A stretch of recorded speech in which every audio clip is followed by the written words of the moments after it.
Meillä ei oikeastaan ole pyykinpesukone ollut koskaan tukossa, enkä ole jatkuvasti edes putsailu kuitenkaan tätä. Silti joskus pyykki on haissut aika pahalla ja syy on löytynyt täältä. Tällä kertaa yllättävän puhas.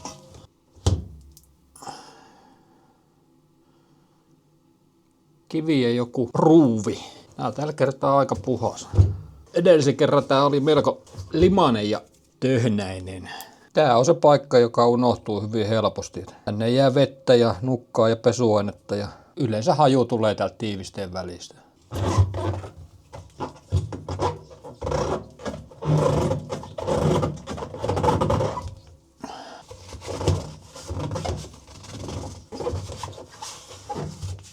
Tällä kertaa melko puhasta.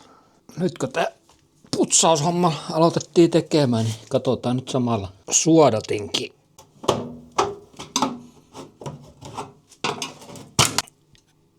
Sieltä löytyy suodatin.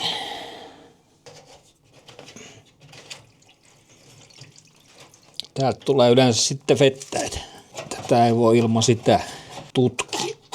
Tää ei meillä yleensä ollut tukossa, mutta tällä kertaa täälläkin näköjään oli jotain kiviä päässyt taskun pohjalta. Yllättävän vähän tavaraa täälläkään.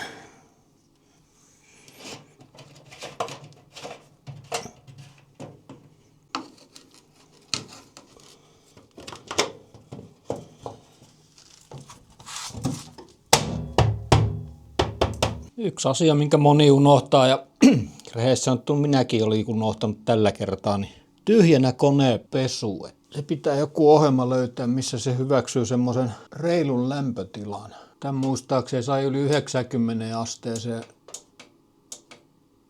Pyöritellään, tunti nyt riittäisi. Eli vähän niin kuin tämmönen desinfioiva pesu. Laitetaan niin paljon lämpöjä, kun tuohon saadaan jollakin ohjelmalla ja annetaan pyöriä sen.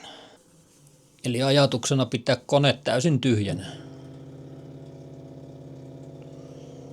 Reilulla lämmöllä. Tätäkään ei tarvitse tehdä, kun silloin tällöin, ettei mitenkään. Muutamia kertoja vuodessa riittää.